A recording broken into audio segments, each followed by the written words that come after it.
Hey, it's Thursday. Let's talk about margins.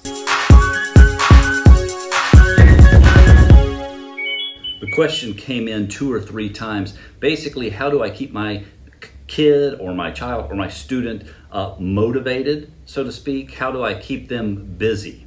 So when the question came in, it was phrased different ways depending on the age of the student. One of the parents has a toddler, and they're basically wanting to keep them kind of busy and motivated, but away from iPads and phones and screens. It came in again from a parent of a teenager, and basically wanting that teenager not to do as much couch time as they are doing other things. And I thought I'd start answering the question this week by saying it is important at an early age to start teaching margins.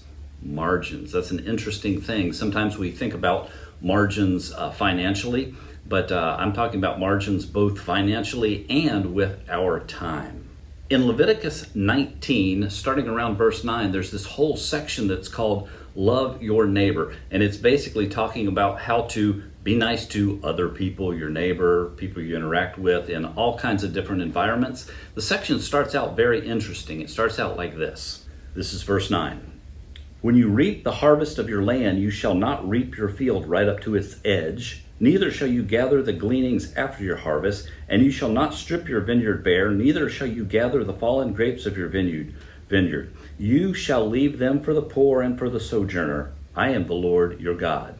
Since every single person is wired differently, the ability to teach your students, your kids at a very young age, how margin works, especially in relation to your spiritual life and making time for God, making time for prayer, making time for reading the Bible.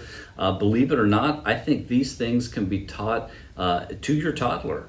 You know, if you are specifically setting up, an activity or a snack, or this is the next thing we're doing, or this is the park we're going to, and, that activity is an hour long, if you take a few minutes away from that and say, hey, we're going to look at, a Bible verse, a Bible story. We are going to pray. I'm not talking sitting down with a toddler for 15 minutes and praying. I'm talking about the intentionality to take away from, the planned activity and dedicate time to God.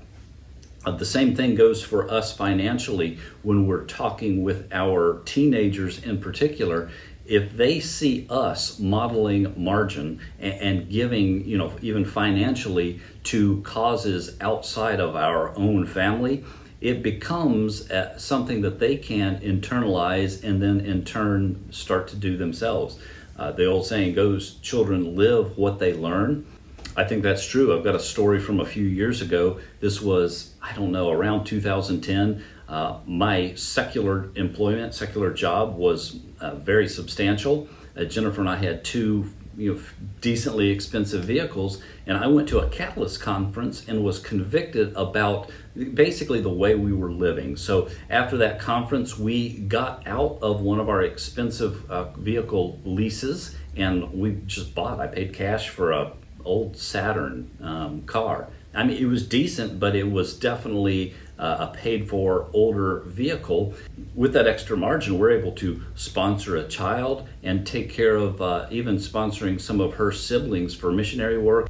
But at that point, all of our children were old enough to understand that, and we were able to talk with them about this decision. Here's why we're doing this. Believe it or not, that made it much easier in 2012 to go into full-time ministry and take incredible pay cuts just to be in ministry. So when it comes to keeping your child motivated and busy, I would say make it an intentional act that you're going to teach margin, that you're going to teach, with time and finances, how margin works.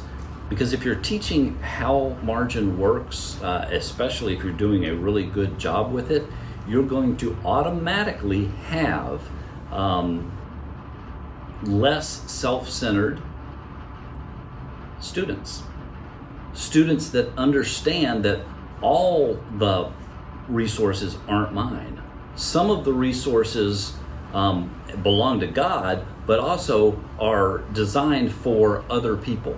You know, if your kid hits 18 and they understand that every hour of the day isn't for them and all about them, that's a win. If your student hits 18 and they understand that all the money that they make isn't for them and all about them, that's a win. So as important as it probably is to keep students and toddlers, busy and motivated and doing things, if we think about it, margin is as important, if not more. Thanks for liking, commenting, subscribing. We will see everyone here next week.